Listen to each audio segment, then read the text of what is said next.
आमदार अपात्रता प्रकरणामध्ये ठाकरे गटाच्या वकिलांचा अध्यक्षांसमोर युक्तिवाद, पक्षामधली फूट हा नियोजनबद्ध राजकीय कट असल्याचा ठाकरे गटाकडून युक्तिवाद।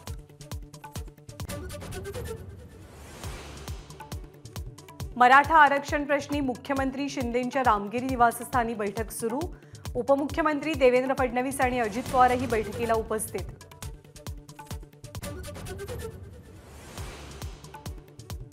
मराठा आरक्षणासंदर्भातील न्यायमूर्ती शिंदे समितीचा दुसरा अहवाल सरकारनं स्वीकारला। आज मुख्यमंत्री विधिमंडळात भूमिका मांडणार, तर विशेष कॅबिनेट बोलावण्याचीही शक्यता।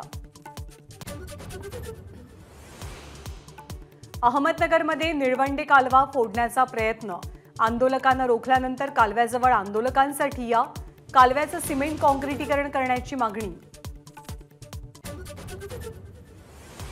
ज्ञानवापी मशिदी संदर्भात मुस्लिम पक्षकारांच्या सर्व याचिका फेटाळल्या, अलाहाबाद हायकोर्टाचा निर्णय।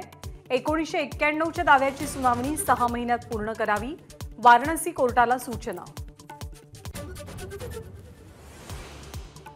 लोकशाही वाचवण्यासाठी इंडिया आघाडी एकत्र, उद्धव ठाकरेंचा दावा। इंडिया आघाडीला आपला चेहरा ठरवावा लागेल, उद्धव ठाकरेंचं वक्तव्य। दिल्लीत इंडिया आघाडीची आज बैठक।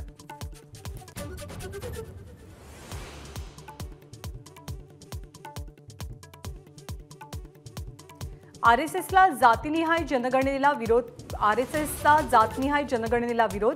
विषमता नष्ट करायची असेल तर जातनिहाय जनगणना टाळा, आरएसएसचे विदर्भ प्रांत सहसंघचालक श्रीधर गाडगेंचं वक्तव्य। आई ओबीसी असेल तर तिच्या मुलामुलींना सुद्धा ओबीसी प्रमाणपत्र द्यावं, मनोज जरांगे यांची नवी मागणी।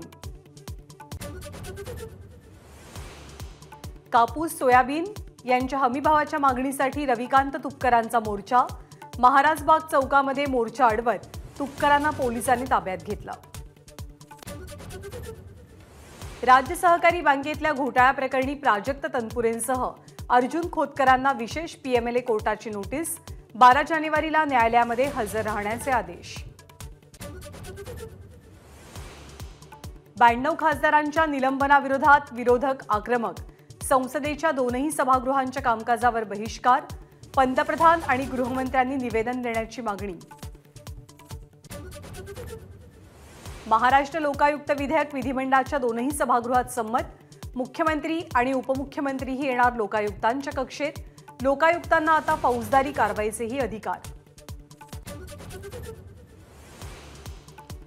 रेशीमबागेमध्ये हेडगेवार आणि गोळवलकर गुरुजींना महायुतीचं अभिवादन, अजित पवार गटाचे आमदार अनुपस्थित, फडणवीसही पूर्वनियोजित कार्यक्रमामुळे गैरहजर। पुढील शैक्षणिक वर्षापासून दुसरीपर्यंतची शाळा सकाळी 9 नंतरच, शालेय शिक्षण मंत्री दीपक केसरकरांची माहिती, लवकरच निर्णयाची शक्यता।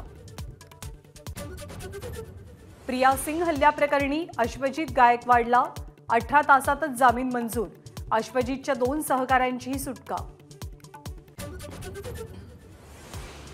देशामध्ये पुन्हा कोरोनाचं संकट, एका दिवसात केरळमध्ये 111 नवीन रुग्ण, एकाचा मृत्यू, केंद्राचे राज्यांना सतर्कतेचे आदेश। अंडरवर्ल्ड डॉन दाऊद इब्राहिमच्या मृत्यूच्या बातमीचं छोटा शकीलकडनं खंडन, दाऊद ठणठणीत असल्याचा इंग्रजी वृत्तपत्राला दिलेल्या मुलाखतीत दावा।